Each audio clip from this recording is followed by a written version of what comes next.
The Adventure of the Sussex Vampire. Holmes had read carefully a note which the last post had brought him. Then, with the dry chuckle which was his nearest approach to a laugh, he tossed it over to me. For a mixture of the modern and the medieval, of the practical and of the wildly fanciful, I think this is surely the limit, said he.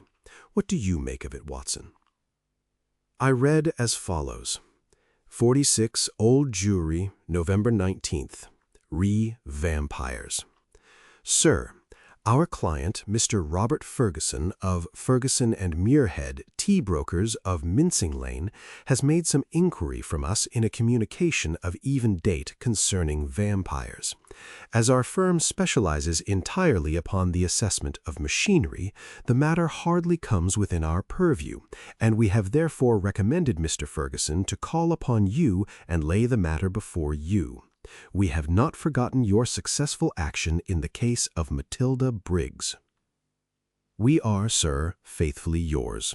Morrison, and Dodd, per E.J.C. Matilda Briggs was not the name of a young woman, Watson, said Holmes in a reminiscent voice. It was a ship which is associated with the giant rat of Sumatra, a story for which the world is not yet prepared. But what do we know about vampires? Does it come within our purview either? Anything is better than stagnation, but really we seem to have been switched on to a Grimm's fairy tale. Make a long arm, Watson, and see what V has to say. I leaned back and took down the great index volume to which he referred. Holmes balanced it on his knee, and his eyes moved slowly and lovingly over the record of old cases, mixed with the accumulated information of a lifetime.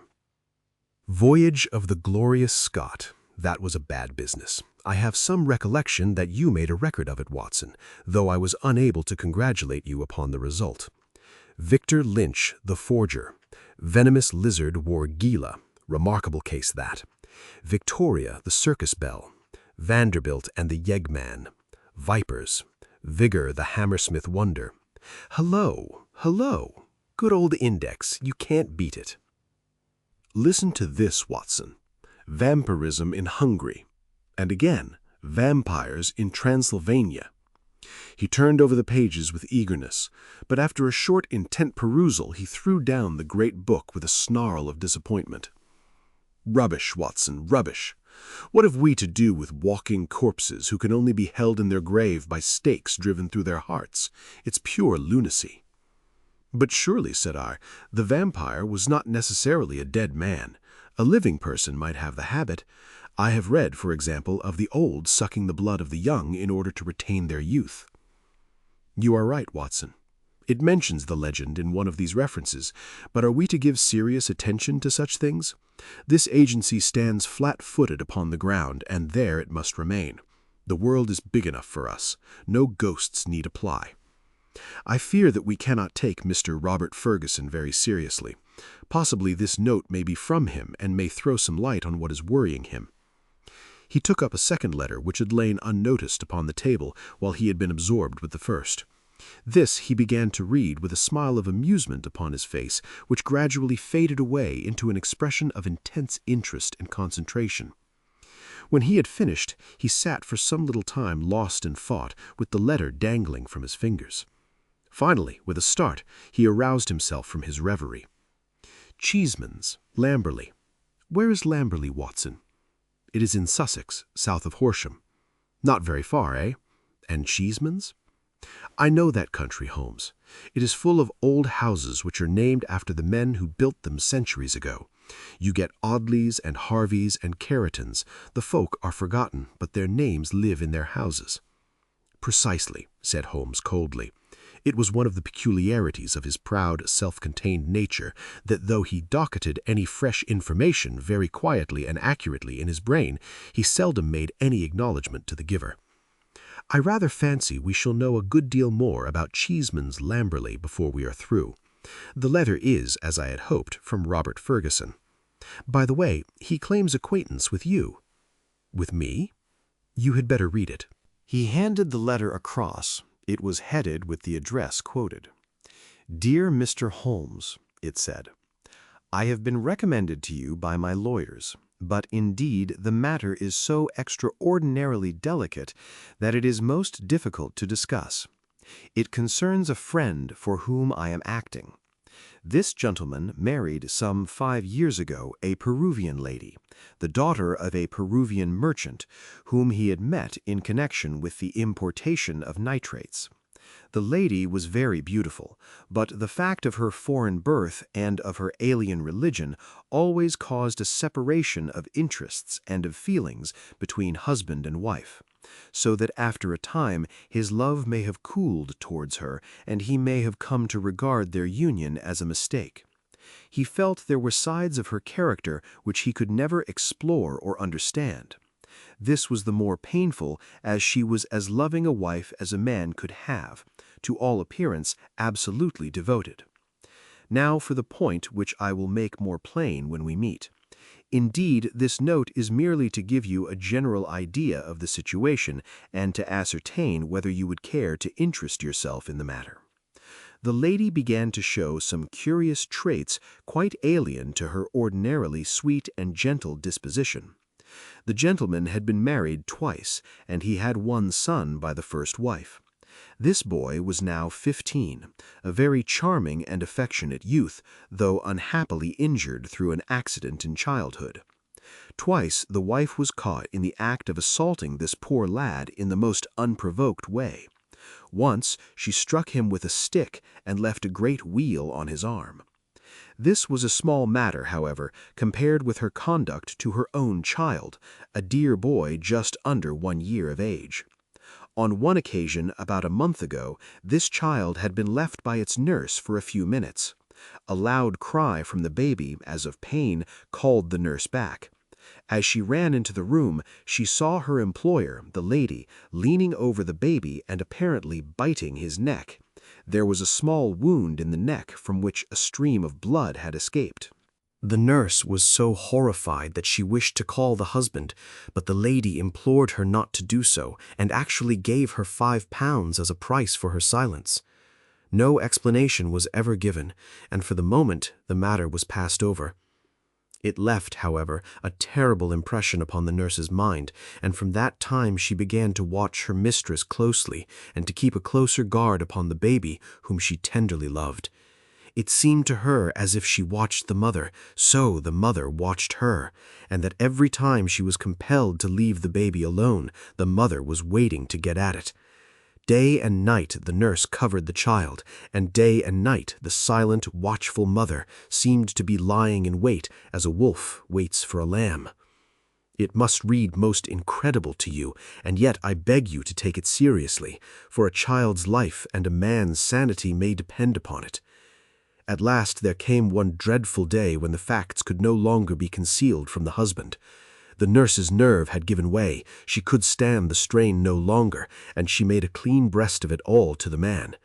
To him it seemed as wild a tale as it may now seem to you.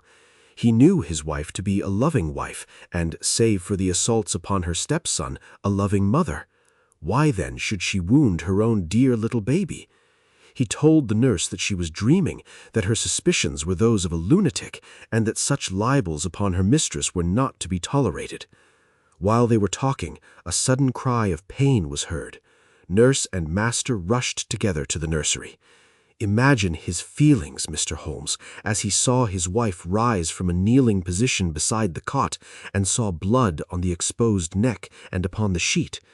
With a cry of horror, he turned his wife's face to the light and saw blood all round her lips. It was she, beyond all question, who had drunk the poor baby's blood. So the matter stands. She is now confined to her room. There has been no explanation. The husband is half demented. He knows. And I know little of vampirism beyond the name. We had thought it was some wild tale of foreign parts. And yet, here in the very heart of the English Sussex, well, all this can be discussed with you in the morning. Will you see me? Will you use your great powers in aiding a distracted man? If so, kindly wire to Ferguson, Cheesemans, Lamberley, and I will be at your rooms by 10 o'clock. Yours faithfully, Robert Ferguson. P.S. I believe your friend Watson played rugby for Blackheath when I was 3/4 for Richmond. It is the only personal introduction which I can give." "Of course I remembered him," I said, as I laid down the letter. "Big Bob Ferguson, the finest three-quarter Richmond ever had.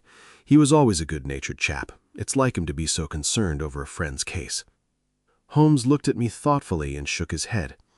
"I never get your limits, Watson," he said. "There are unexplored possibilities about you. Take a wire down like a good fellow. We'll examine your case with pleasure." "Your case?" "We must not let him think that this agency is a home for the weak-minded. Of course it is his case. Send him that wire and let the matter rest till morning." Promptly at 10 o'clock next morning, Ferguson strode into our room. I had remembered him as a long, slab-sided man with loose limbs and a fine turn of speed which had carried him round many an opposing back. There is surely nothing in life more painful than to meet the wreck of a fine athlete whom one has known in his prime. His great frame had fallen in, his flaxen hair was scanty, and his shoulders were bowed. I fear that I roused corresponding emotions in him. "Hello, Watson," he said, and his voice was still deep and hearty.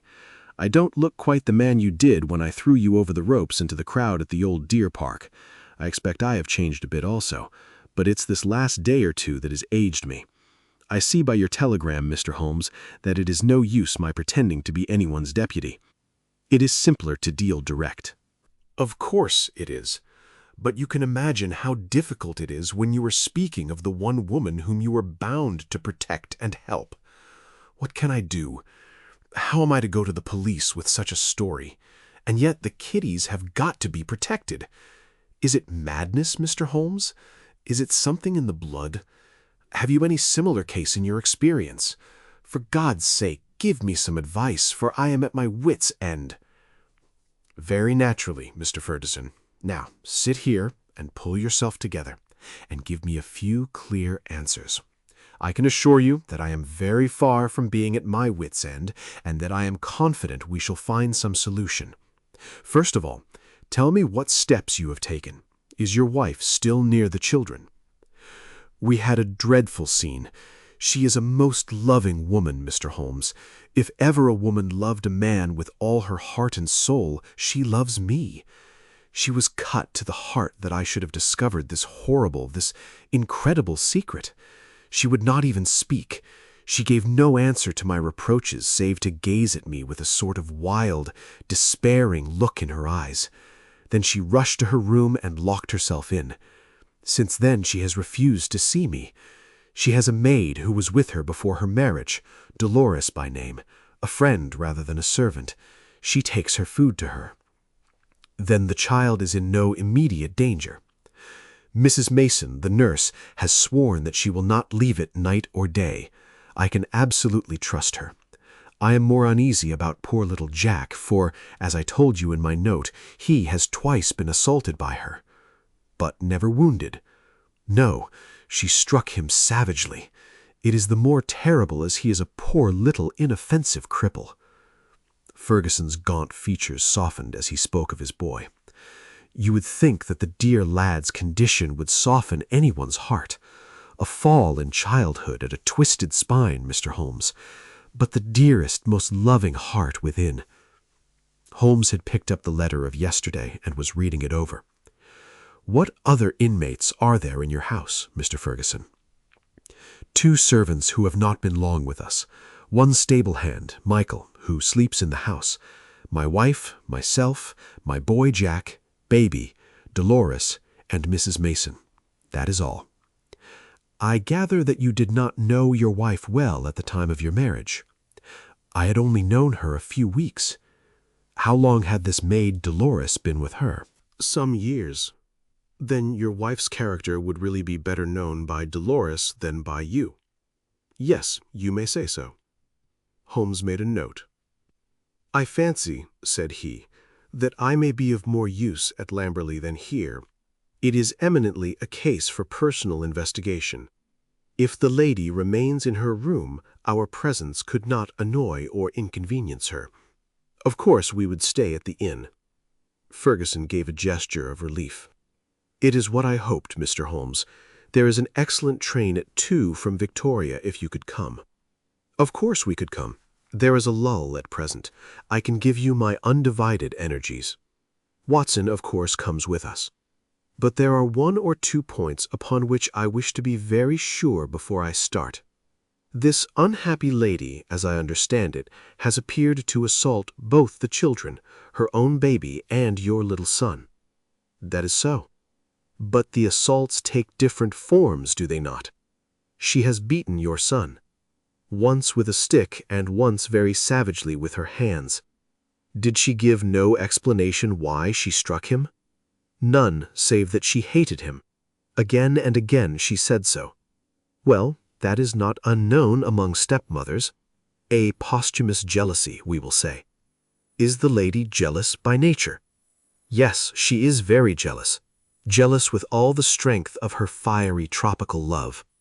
But the boy, he is 15, I understand, and probably very developed in mind since his body has been circumscribed in action. Did he give you no explanation of these assaults? No, he declared there was no reason. Were they good friends at other times? No, there was never any love between them. Yet you say he's affectionate. Never in the world could there be so devoted a son. My life is his life. He is absorbed in what I say or do. Once again Holmes made a note. For some time he sat lost in thought.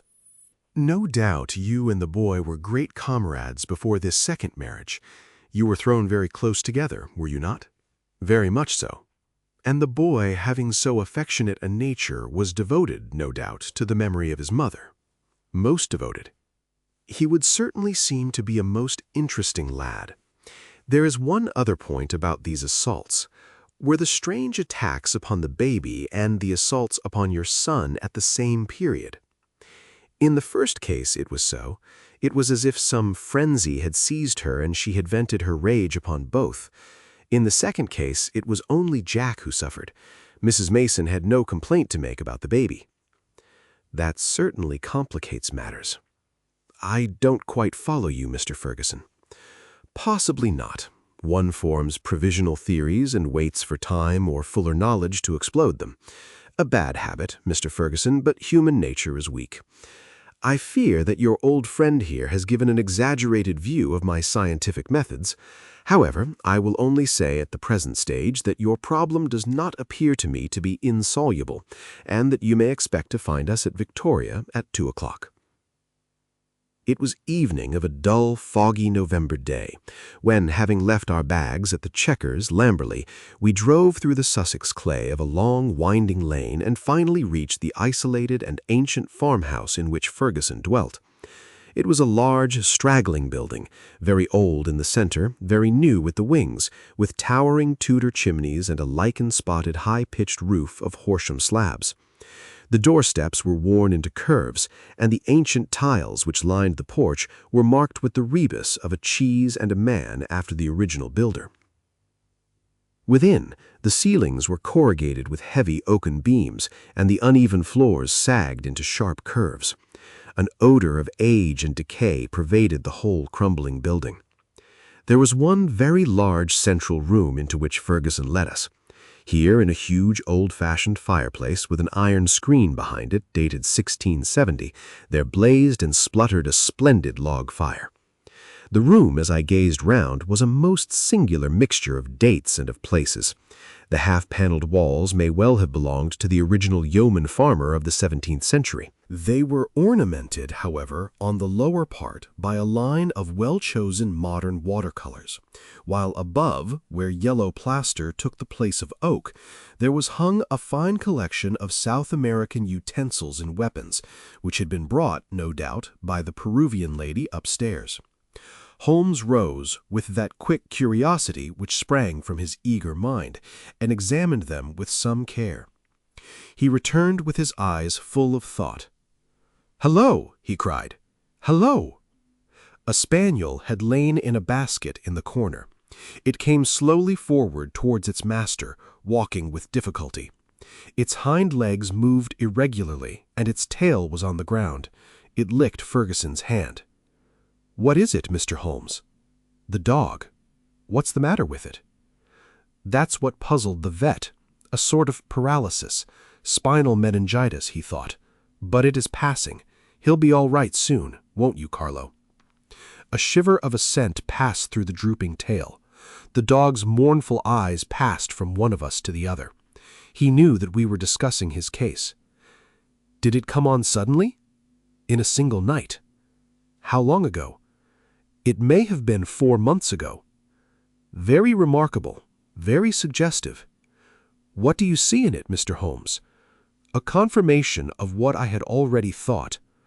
For God's sake, what do you think, Mr. Holmes?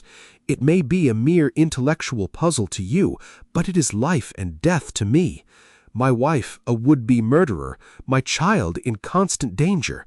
Don't play with me, Mr. Holmes. It is too terribly serious. The big rugby 3/4 was trembling all over. Holmes put his hand soothingly upon his arm. I fear that there is pain for you, Mr. Ferguson, whatever the solution may be, said he. I would spare you all I can. I cannot say more for the instant, but before I leave this house, I hope I may have something definite. Please God, you may. If you will excuse me, gentlemen, I will go up to my wife's room and see if there has been any change. He was away some minutes, during which Holmes resumed his examination of the curiosities upon the wall. When our host returned, it was clear from his downcast face that he had made no progress. He brought with him a tall, slim, brown-faced girl. "The tea's ready, Dolores," said Ferguson.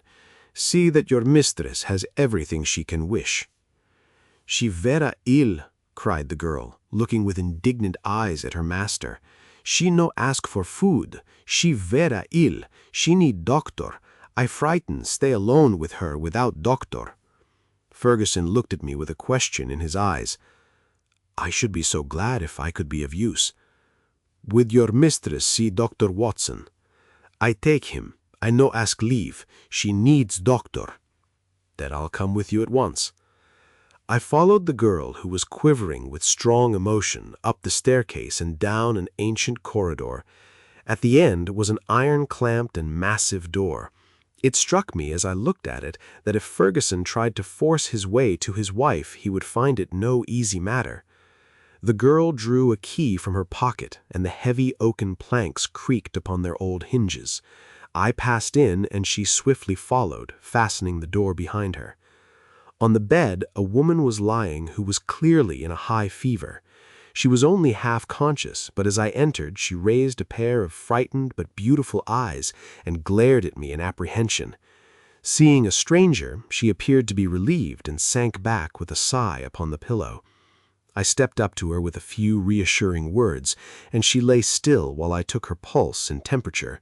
Both were high, and yet my impression was that the condition was rather that of mental and nervous excitement than any actual seizure. "She lie like that 1 day, 2 day. I 'fraid she die," said the girl. The woman turned her flushed and handsome face towards me. "Where is my husband?" "He is below, and would wish to see you." "I will not see him. I will not see him." Then she seemed to wander off into delirium. "A fiend! A fiend! Oh, what shall I do with this devil?" "Can I help you in any way?" "No, no one can help. It is finished. All is destroyed. Do what I will, all is destroyed." The woman must have some strange delusion. I could not see honest Bob Ferguson in the character of fiend or devil. "Madame," I said, "your husband loves you dearly. He is deeply grieved at this happening." Again she turned on me those glorious eyes. "He loves me, yes, but do I not love him? Do I not love him even to sacrifice myself rather than break his dear heart? That is how I love him. And yet he could think of me, he could speak of me so? He is full of grief, but he cannot understand. No, he cannot understand, but he should trust." "Will you not see him?" I suggested. "No, no, I cannot forget those terrible words, nor the look upon his face. I will not see him. Go now. You can do nothing for me. Tell him only one thing. I want My child. I have a right to my child. That is the only message I can send him." She turned her face to the wall and would say no more. I returned to the room downstairs, where Ferguson and Holmes still sat by the fire. Ferguson moodily listened to my account of the interview. "How can I send her the child?" he said. "How do I know what strange impulse might come upon her? How can I ever forget how she rose from beside it, with its blood upon her lips?" He shuddered at the recollection. "The child is safe with Mrs. Mason, and there he must remain." A smart maid, the only modern thing which we had seen in the house, had brought in some tea. As she was serving it, the door opened, and a youth entered the room. He was a remarkable lad, pale-faced and fair-haired, with excitable light blue eyes, which blazed into a sudden flame of emotion and joy as they rested upon his father. He rushed forward and threw his arms around his neck with the abandon of a loving girl. "Oh, Daddy, I did not know that you were due yet. I should have been here to meet you. Oh, I am so glad to see you." Ferguson gently disengaged himself from the embrace with some little show of embarrassment. "Dear old chap," he said, patting the flaxen head with a very tender hand. "I came early because my friends, Mr. Holmes and Dr. Watson, have been persuaded to come down and spend an evening with us." "Is that Mr. Holmes, the detective?" "Yes." The youth looked at us with a very penetrating and, as it seemed to me, unfriendly gaze. "What about your other child, Mr. Ferguson?" asked Holmes. "Might we make the acquaintance of the baby?" "Ask Mrs. Mason to bring down the baby," said Ferguson. The boy went off with a curious shambling gait which told my surgical eyes that he was suffering from a weak spine. Presently he returned, and behind him came a tall, gaunt woman, bearing in her arms a very beautiful child, dark-eyed, golden-haired, a wonderful mixture of the Saxon and the Latin. Ferguson was evidently devoted to it, for he took it into his arms and fondled it most tenderly. "Fancy anyone having the heart to hurt him," he muttered as he glanced down at the small, angry red pucker upon the cherub throat. It was at this moment that I chanced to glance at Holmes and saw a most singular intentness in his expression. His face was as set as if it had been carved out of old ivory, and his eyes, which had glanced for a moment at father and child, were now fixed with eager curiosity upon something at the other side of the room. Following his gaze, I could only guess that he was looking out through the window at the melancholy dripping garden. It is true that a shutter had half closed outside and obstructed the view, but nonetheless it was certainly at the window that Holmes was fixing his concentrated attention. Then he smiled, and his eyes came back to the baby. On its chubby neck there was this small puckered mark. Without speaking, Holmes examined it with care.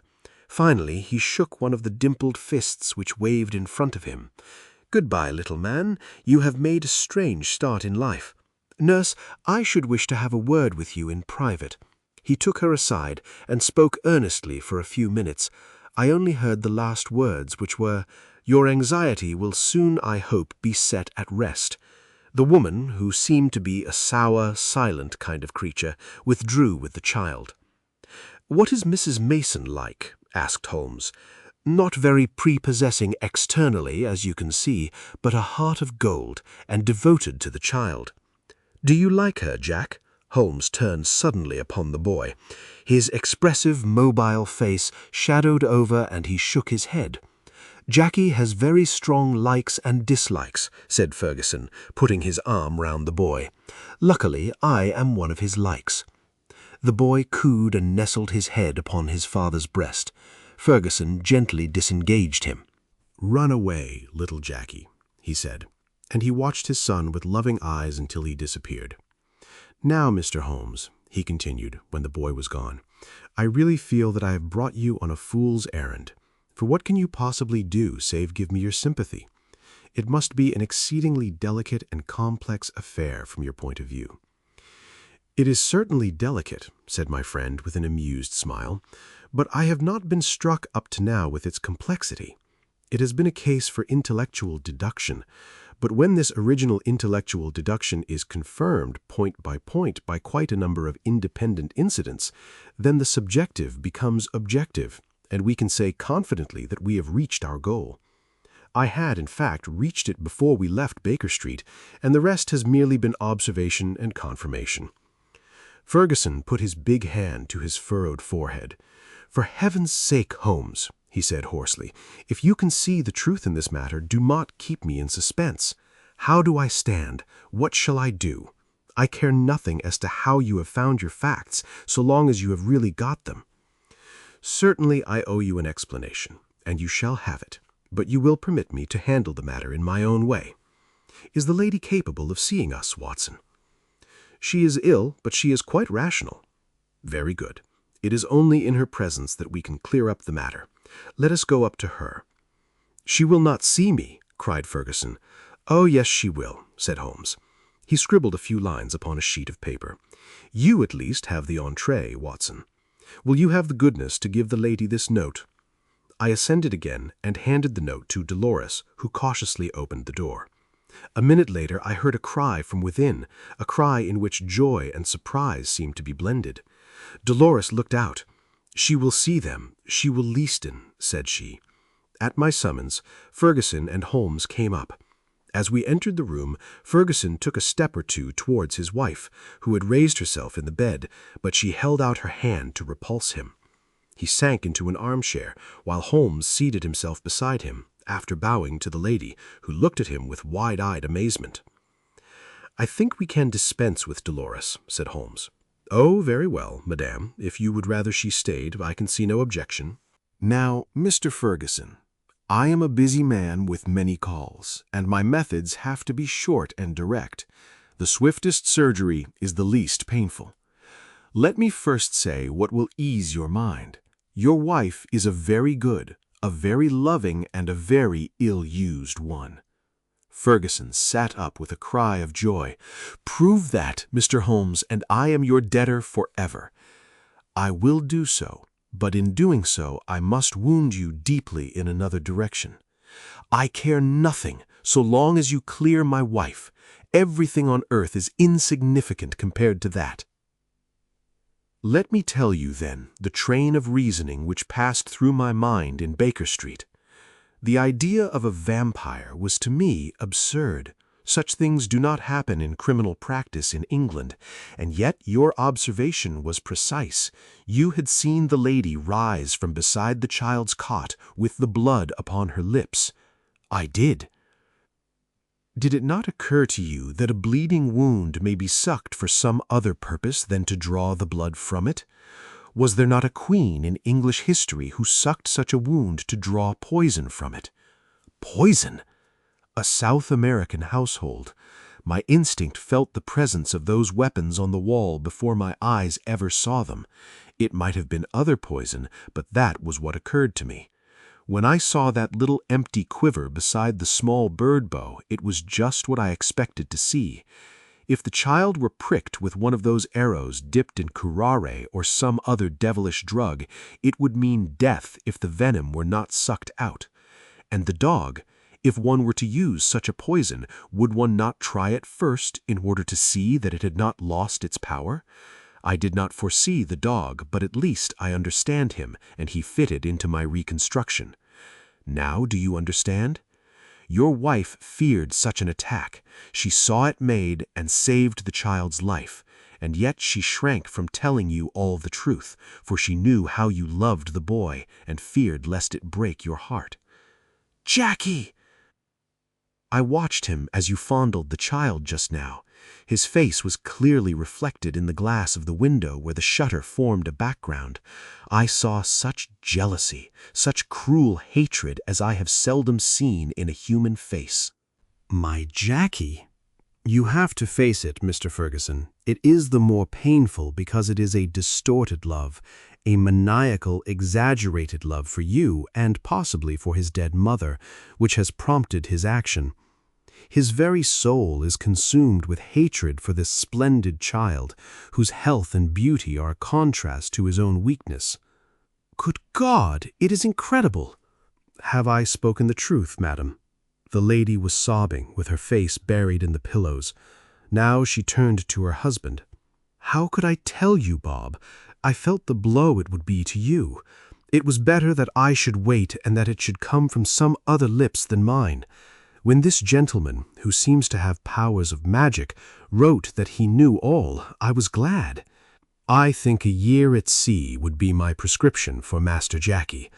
Only one thing is still clouded, madam. We can quite understand your attacks upon Master Jackie. There is a limit to a mother's patience. But how did you dare to leave the child these last 2 days? I had told Mrs. Mason. She knew. Exactly. So I imagined. Ferguson was standing by the bed, choking, his hands outstretched and quivering.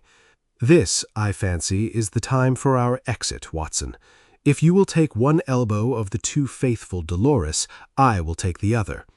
There, now, he added as he closed the door behind him, I think we may leave them to settle the rest among themselves. I have only one further note of this case. It is the letter which Holmes wrote in final answer to that with which the narrative begins. It ran thus: Baker Street, November 21st. Vampires.